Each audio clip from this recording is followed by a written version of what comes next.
Good Morning Business, le grand entretien. C'est plus qu'un grand entretien ce matin, c'est un très grand entretien puisqu'on a 4 invités avec nous depuis le stand des Hauts-de-France au Salon de l'Agriculture. C'est pas encore ouvert, mais il y a déjà du bruit, ça s'active de tous les côtés.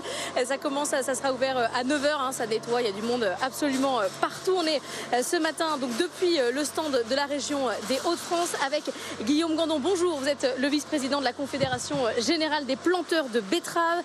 Pierre Vallet, directeur général de l'Association des producteurs d'endives de France. En face de vous, Esther Florent, bonjour.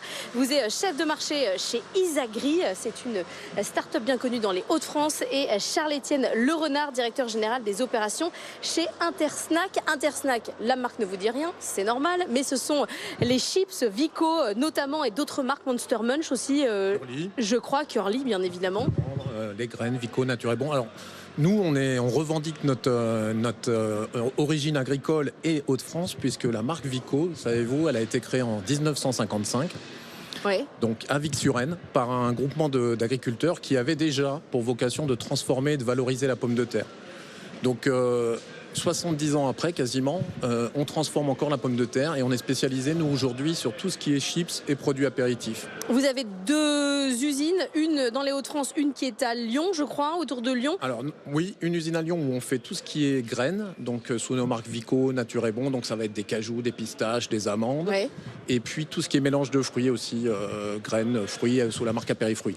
Dans l'Aisne, donc on a notre usine qui est à Vic-sur-Aisne, Ouais. donc on a 350 D'où la collaborateurs. marque Vico, non? D'où la marque Vico, y a rien. exactement. Et le nom, en fait, 1955, c'est Vic Coopérative Vico. D'accord. Et les Hauts-de-France, c'est pas pour rien. Région de la pomme de terre extrêmement puissante. C'est pour ça que vous êtes là. Exactement. Alors, du coup, en France, on produit entre 6 et 7 millions de tonnes de pommes de terre. Et les 2 tiers sont fabriqués dans les Hauts-de-France. Donc, c'est un peu le potato state français. Ouais. Et donc, nous, on s'intéresse surtout aux pommes de terre dites industrielles. Donc, c'est 1 400 000 tonnes de pommes de terre qui vont être transformées dans les industries. Donc, on va dire en majorité pour la frite ou pour la chips. Et nous, ce sont ces pommes de terre-là qui nous intéressent et sur lesquelles il y a énormément de tension actuellement, puisque la demande est très, très, très élevée. Alors vous, votre problème, c'est une tension sur la demande. On parlera dans un instant de la betterave et de l'endive, mais juste pour rester sur la pomme de terre, la demande est forte, donc les prix, j'imagine, ont augmenté. Quelles sont vos relations, vous, avec les agriculteurs ?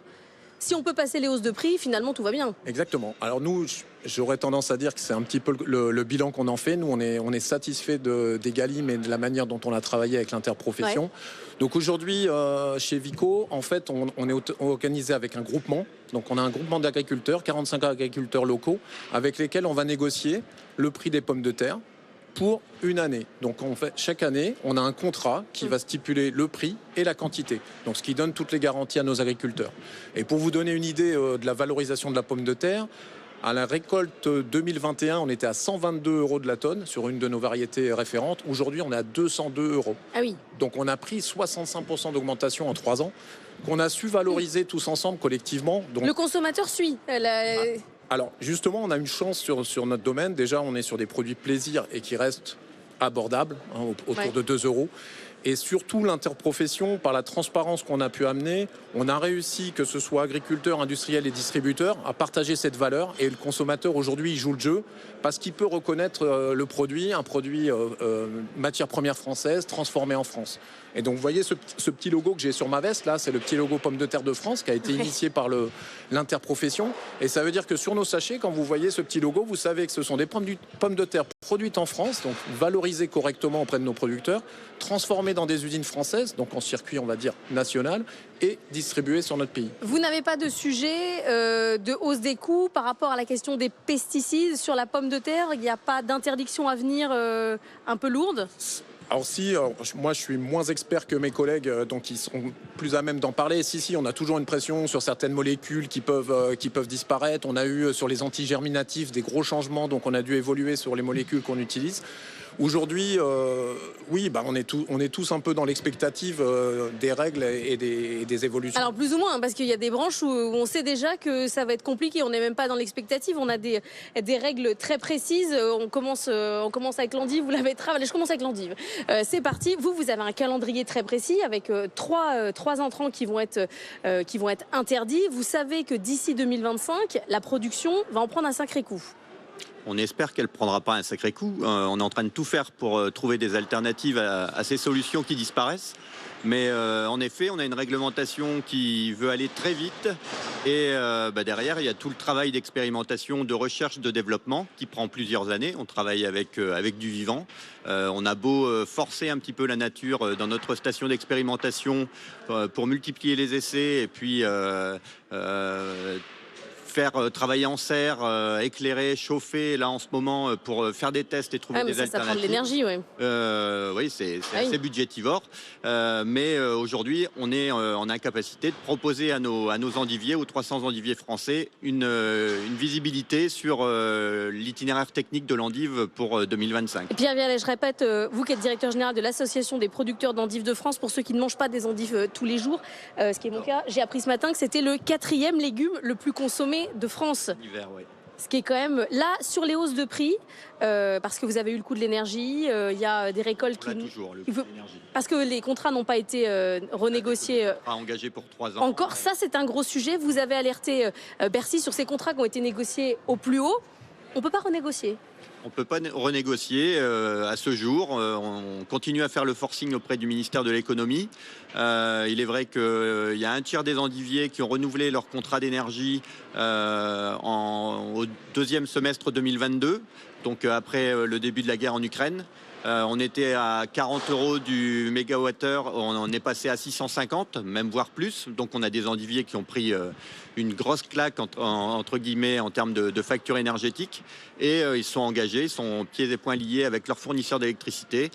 S'ils veulent réviser leur contrat, il faut qu'ils payent les fameuses IRA, indemnités de rupture anticipée.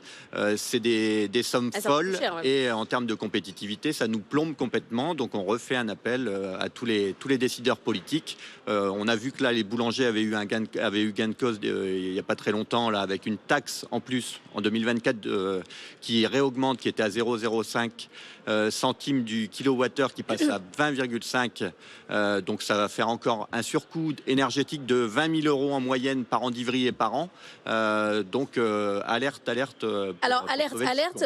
Vous voyez que là sur la pomme de terre, on arrive à passer les hausses de coûts sur les consommateurs. Sur l'endive, on n'y arrive pas ? Sur l'endive, on y arrive pour une certaine frange de la population, mais il est vrai qu'on a dû augmenter de 50% en rayon, et ça a été négocié avec la grande distribution qui a très bien compris.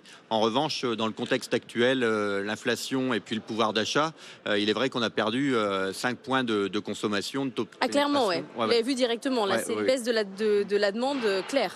D'où l'importance de gagner en compétitivité et de travailler avec le ministère de l'Agriculture et le ministère de l'Économie pour faire baisser nos coûts de production et pouvoir faire baisser les prix en rayon, puisque personne n'est gagnant sur ce résultat, quoi. Bon, sur la question de la betterave, Guillaume Gandon, vous êtes le vice-président de la Confédération Générale des Planteurs de Betteraves. Ça fait quelques mois qu'on parle des néonicotinoïdes, on arrive à le dire maintenant, c'est pour vous dire que le sujet est grave. Est-ce qu'on a avancé sur cette question des remplaçants, de ce qui pourrait permettre de continuer à produire à coût identique, ou on est toujours au même point ? Alors malheureusement, on n'a pas avancé. On a lancé avec le concours de l'État un plan national de recherche et d'innovation il y a maintenant un peu plus de 3 ans, dans lequel l'État a consacré autour de 20 millions d'euros. Malheureusement, l'avancée des recherches fait que, à ce stade, on n'a pas trouvé la solution miracle. On a des choses qui fonctionnent un petit peu en laboratoire, mais malheureusement qui ne sont pas applicables à l'échelle de la parcelle, à l'échelle du champ. Donc on a encore beaucoup de travail.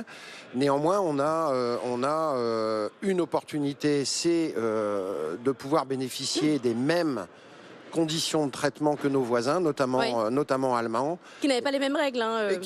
Nous, on faisait plus en fait en France. On fait plus que, nous, on a que la règle européenne. On l'a beaucoup entendu depuis plusieurs années, depuis plusieurs mois, là, ce mot surtransposition. Ça, c'est. On va plus loin que la règle européenne. Je pense que ça n'existe que dans le dictionnaire français d'ailleurs.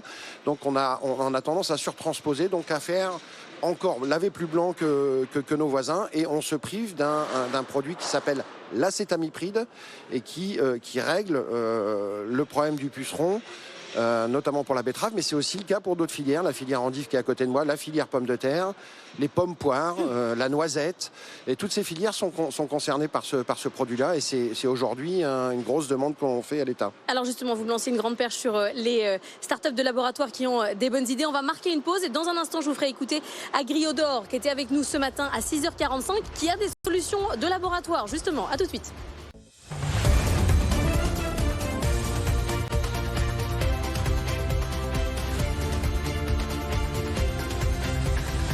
Jusqu'à 9h, Good Morning Business. 8h30 et on est toujours depuis le stand des Hauts-de-France au Salon de l'Agriculture. On parle d'endives, on parle de betteraves, on parle de pommes de terre et on parle évidemment d'innovation.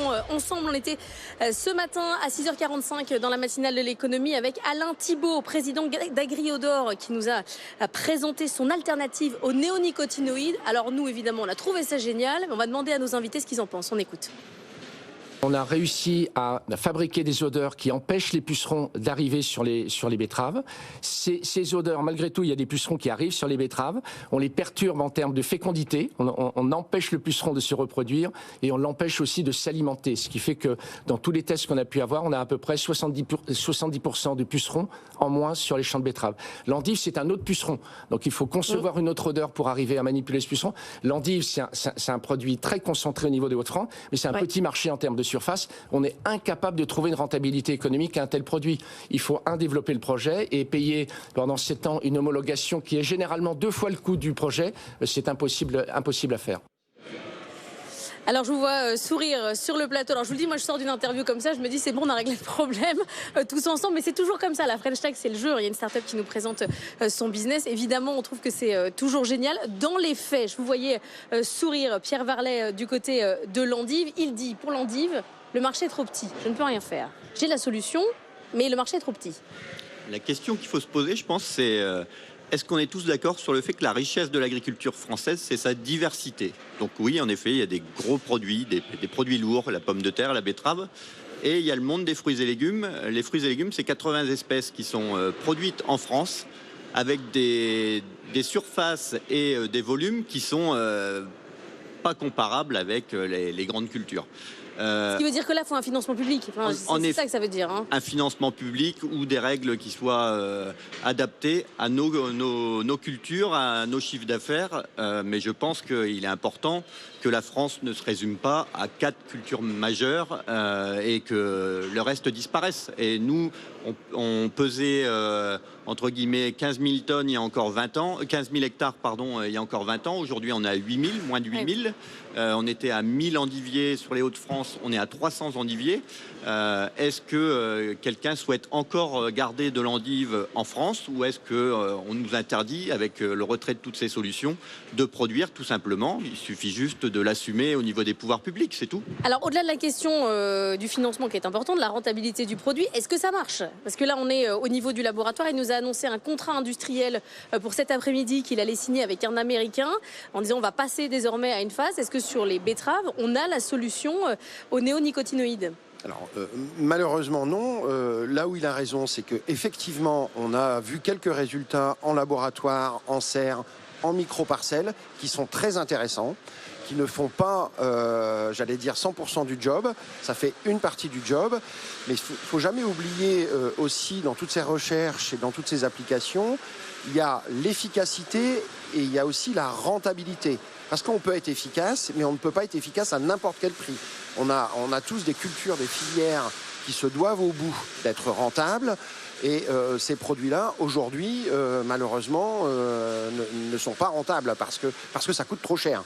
Donc la vulgarisation, l'avancement des travaux fera que peut-être demain ce sera rentable. Ce qu'il faut retenir, c'est quand même qu'il y a des choses intéressantes, mais malheureusement, ça n'est pas la solution. Et comme on est sur un pas de temps long, il nous faut des solutions avant qu'on ait ce type d'avancée, quoi. Alors justement, on parle innovation. La ferme digitale disait hier qu'il y avait entre 400 et 500 startups aujourd'hui qui travaillaient autour du monde agricole. Alors c'est pas une startup, je sais, c'est beaucoup plus grand que ça. Au bout de 40 ans, on est encore une startup, je ne crois pas. Au bout d'un moment, on devient une PME ou une grosse startup. Esther Florin, vous êtes chef de marché chez Isagri. Vous mettez des capteurs météo connectés et des sondes d'irrigation, évidemment pour aider les agriculteurs à mieux prévoir, à mieux mettre en place leurs pesticides dans certains cas ou d'autres. Est-ce que c'est facile de travailler avec le monde agricole quand on est justement un acteur à côté? Est-ce qu'on arrive bien à vendre ces capteurs et ces sondes météo? Est-ce que c'est facile?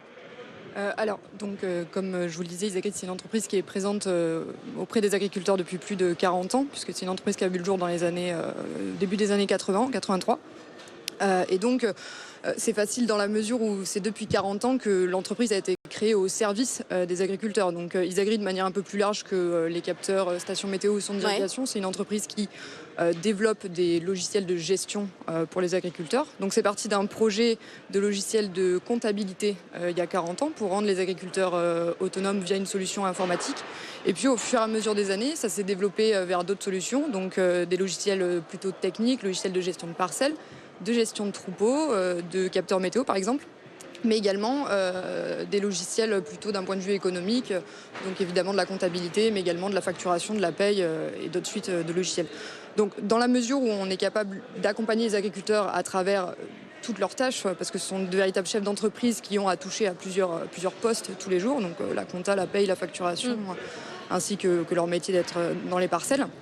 Eh bien oui, on est facilement en contact des agriculteurs. Donc on est en capacité de leur proposer nos solutions technologiques, comme par exemple les stations météo et les sondes d'irrigation, qui répondent à des enjeux d'actualité, qu'ils soient réglementaires, environnementaux ou bien économiques. Mais justement, il y a 40 ans, vous deviez être tout seul sur le marché. Aujourd'hui, je pense que dans la ferme digitale, il y en a de la start-up qui travaille sur la météo, sur le logiciel comptable. Il y a une très très forte concurrence. Tout à fait. Alors sur la partie logiciel de gestion de parcelles, donc avec notre solution Geofolia, on est leader du marché. C'est une des premières solutions qui a vu le jour et donc qui est bien installée sur le marché. Après, effectivement, sur les solutions capteurs connectés qui sont un peu plus récentes, je dirais que ça a commencé à voir le jour en 2015-2016.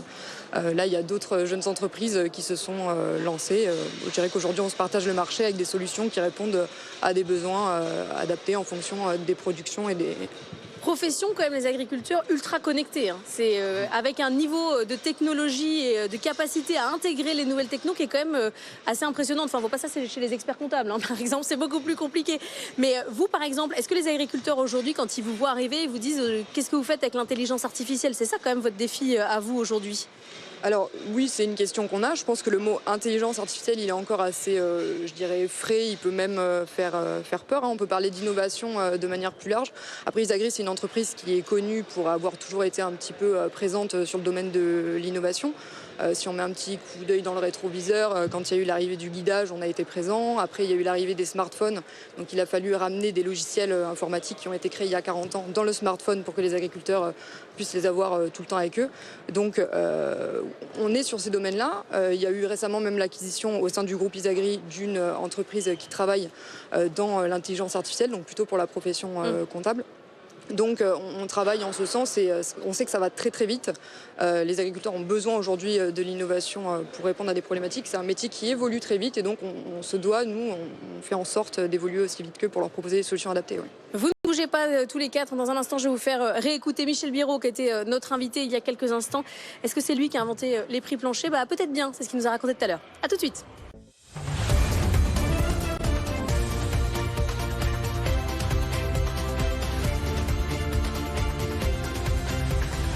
Jusqu'à 9h, Good Morning Business. 8h42 et on est toujours depuis le stand des Hauts-de-France au Salon de l'Agriculture. On est avec Guillaume Gandon, vice-président de la Confédération Générale des Planteurs de Betteraves, Pierre Varlet, directeur général de l'Association des producteurs d'endives de France, Esther Florin, vous êtes chef de marché chez Isagri, et Charles-Étienne Le Renard, vous êtes directeur général des opérations d'Intersnack. C'est les Curly, c'est les Monster Munch, c'est la marque Vico. On a parlé de prix tout à l'heure avec vous quand on parlait pommes de terre, Charles-Étienne Le Renard. On va justement réécouter Michel Biérot avec qui qui on était à 7h45 depuis le stand Lidl ici au Salon de l'Agriculture. Il semblerait que les prix planchers, ça vient un peu de lui. On l'écoute.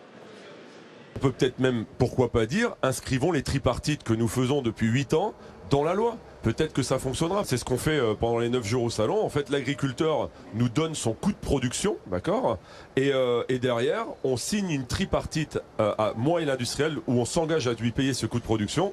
Il sort de la discussion. Parce que sinon, je suis anti-concurrence. Donc, il sort de la discussion.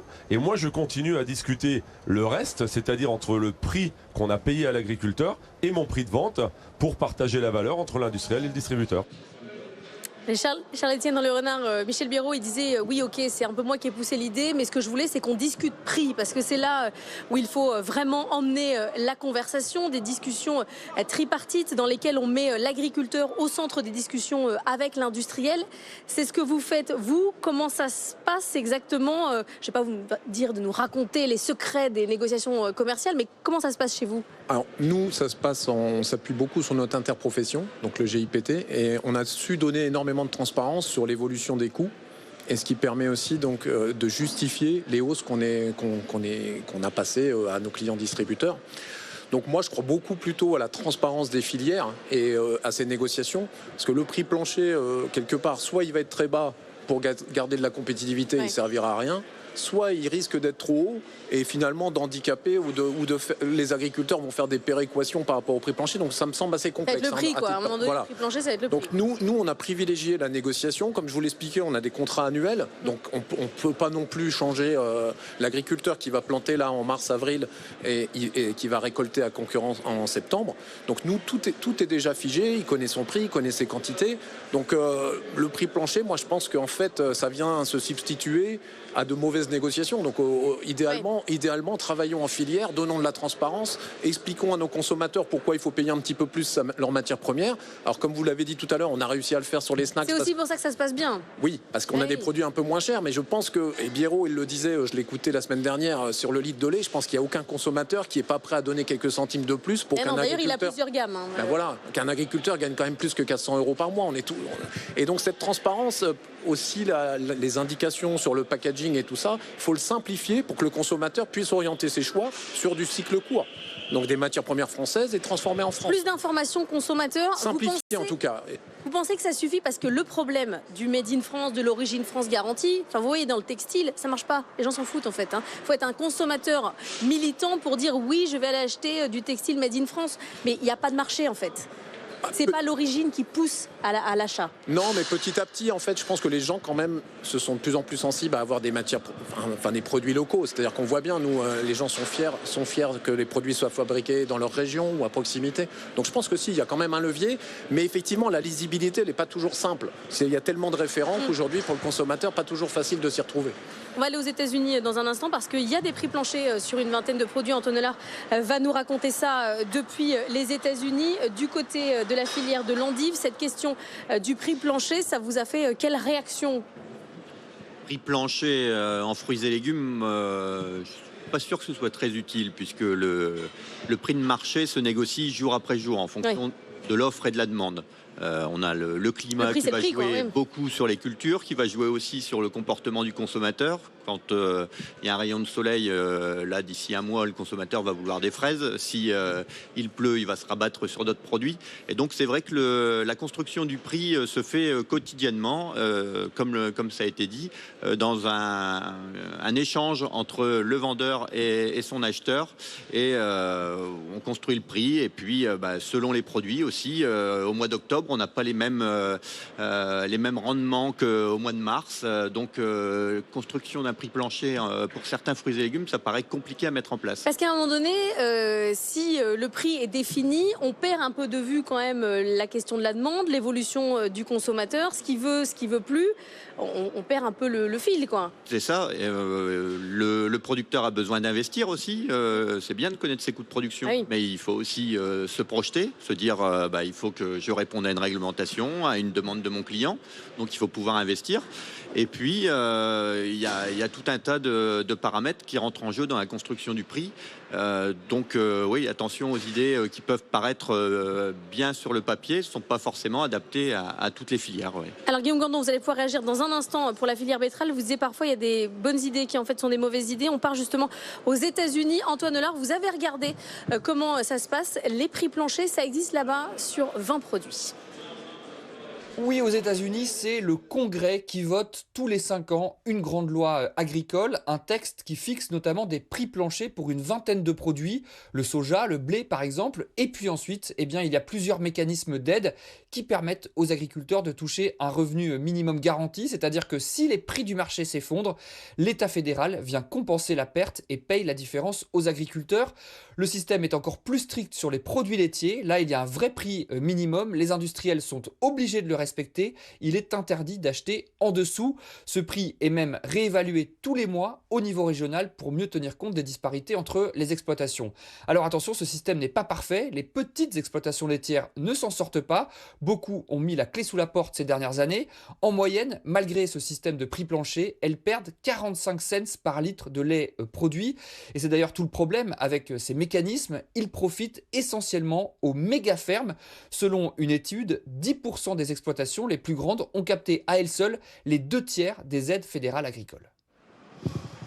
Guillaume Gandon, ça finit par profiter aux gros alors que l'objectif c'était de protéger les petits. Voilà ce que ça fait aux États-Unis, les prix planchers.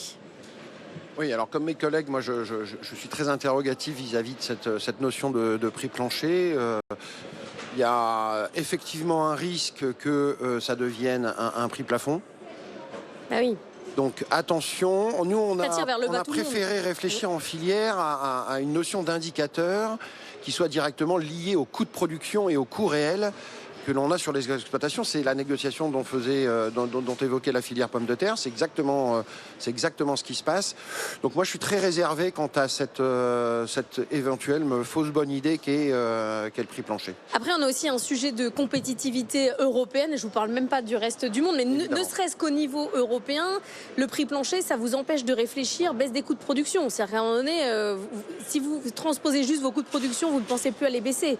Mais c'est ça, c'est la réalité. On est dans une réalité de marché qui n'est pas que française. On est européenne, on est mondiale, et donc on est à la dimension de ces marchés. Donc il faut s'adapter à ça. Donc vraiment avec beaucoup de réserve. On peut en discuter, mais vraiment avec beaucoup de réserve. Il faut qu'on parle justement de l'Europe et cette relation des agriculteurs à l'Europe qui lui donne beaucoup. La PAC, évidemment, vous ne trouverez personne pour dire que c'est une mauvaise chose, même si parfois elle est versée avec beaucoup de retard. Mais là, je crois qu'on a avancé un peu sur le sujet.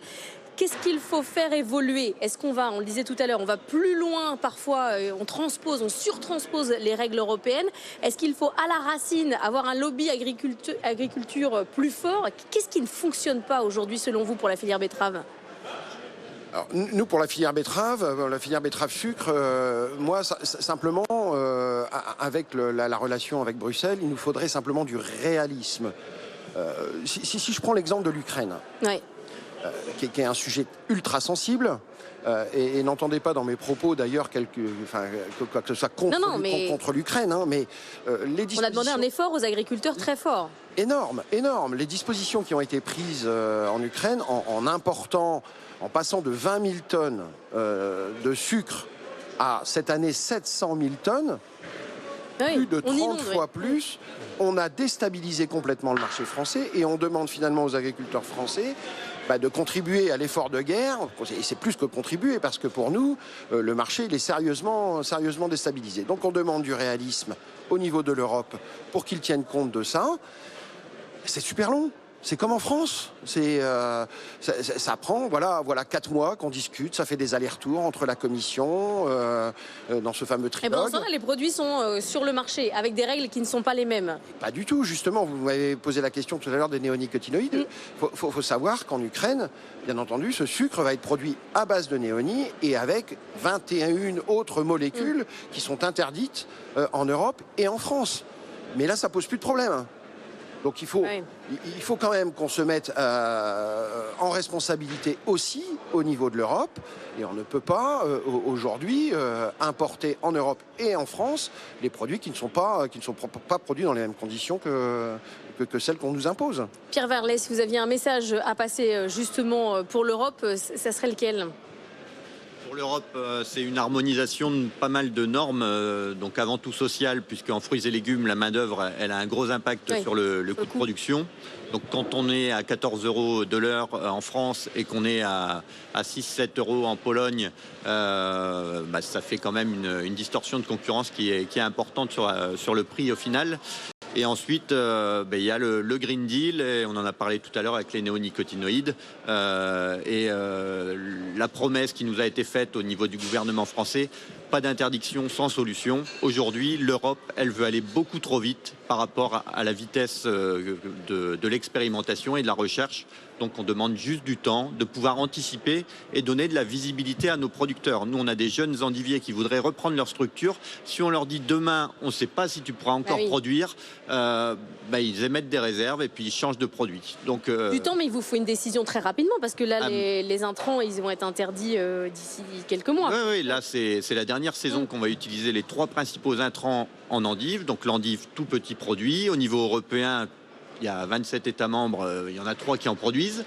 C'est pas un sujet au niveau européen. On est en train de perdre en biodiversité, en diversité de culture.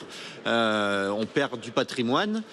Il faut que l'Europe essaye aussi de s'adapter à nos terroirs, à l'agriculture de chaque pays et adapte des règles qui permettent d'avoir une visibilité pour l'agriculture européenne à 10, 15, 20 ans et pas faire des coups comme ça en disant l'année prochaine je vous interdis une solution et puis l'année suivante ce sera peut-être une autre. Nous on a des moyens qui sont limités en termes de recherche et de développement. Il faut qu'on puisse consacrer ces moyens et qu'on fasse focus sur une problématique et qu'on puisse avancer. Sinon on va droit dans le mur, oui. Charles-Étienne Le Renard, vous aurez le mot de la fin. Il nous reste 30 secondes. Si vous avez un message pour l'Europe, c'est le moment. Écoutez, je crois que je suis dans le même esprit. Il faut que surtout ce soit synchronisé parce que sinon, en fait, on crée des biais. Et je pense que c'est peut-être aussi l'avenir. Il est aussi dans la trajectoire écologique. Donc, il faut aussi qu'on accompagne les nouvelles pratiques agronomiques pour le futur. Et là, qu'on soit proche de nos agriculteurs, et c'est certainement le moyen de conserver leurs revenus. Aujourd'hui, on a trop de variabilité dans leurs revenus, ce qui rend difficile les choses pour se projeter. Et donc demain, il faut qu'on continue à maintenir les coûts, les revenus des agriculteurs. Est-ce que ça veut dire, comme industriel, parfois d'aider à la transition en finançant des évolutions? Donc nous, cette année, on va investir dans les nouvelles pratiques et on va s'appuyer sur un tiers de confiance qui s'appelle Pour une agriculture du vivant. Et notre objectif, c'est de valoriser ces pratiques-là dans le futur pour continuer à mieux rémunérer nos agriculteurs et accompagner la transition écologique. Merci beaucoup à tous les 4 d'avoir été avec nous ce matin depuis le stand des Hauts-de-France au Salon de l'Agriculture.